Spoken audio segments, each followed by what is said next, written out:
CST, un terrible drame qui s'est déroulé le 10 février dernier.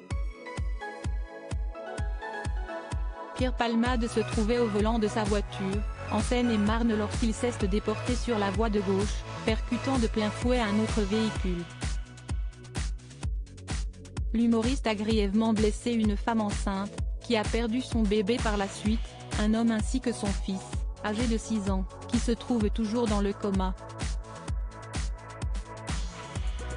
Hospitalisé également pendant plusieurs jours, l'état de santé de Pierre Palmade ne suscite plus d'inquiétude, comme l'a indiqué BFM TV ce mercredi 15 février.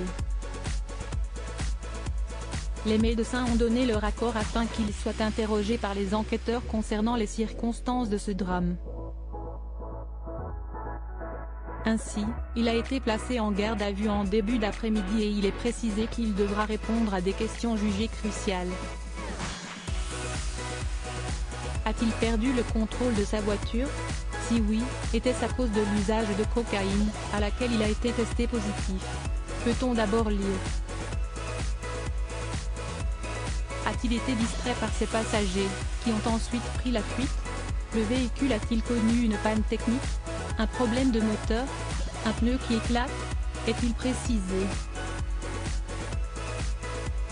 Une liste de questions non exhaustives qui devrait permettre aux enquêteurs d'en apprendre davantage sur cet accident.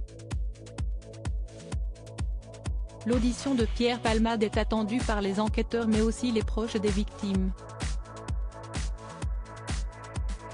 L'humoriste, qui conduisait sous l'emprise de la cocaïne, était accompagné, selon des témoins. Ils auraient quitté les lieux de l'accident avant l'arrivée des secours et sont recherchés depuis. Ce mercredi matin, un premier passager présumé a été arrêté, chez sa logeuse. La femme chez qui il logeait a été interpellée et ils ont tous les deux été placés en garde à vue afin d'être entendus. Il s'agit d'un homme de 33 ans, qui devra relater les faits du 10 février et expliquer les raisons de sa fuite. Concernant la seconde personne, celle-ci serait sur le point de se rendre à la justice. 2 jours plus tôt, CST, la porte-parole du ministère de l'Intérieur Camille Chaise qui leur avait lancé un appel, leur demandant de se rendre pour expliquer les faits.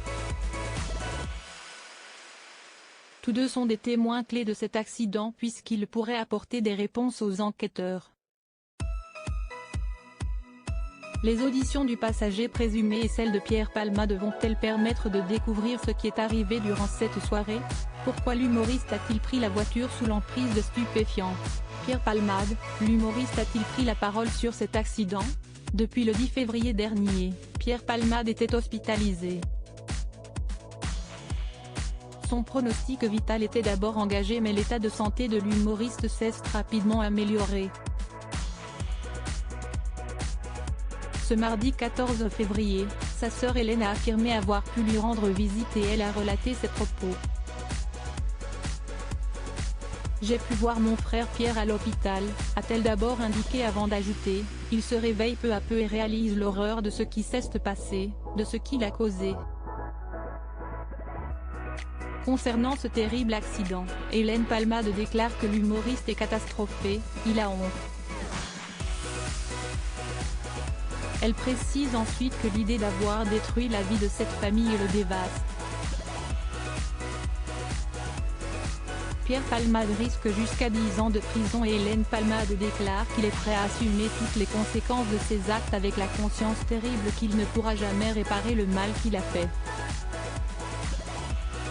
Elle conclut ses explications en ajoutant, aussi vain que cela puisse paraître, Pierre leur demande pardon. Des excuses que les proches des victimes n'acceptent pas.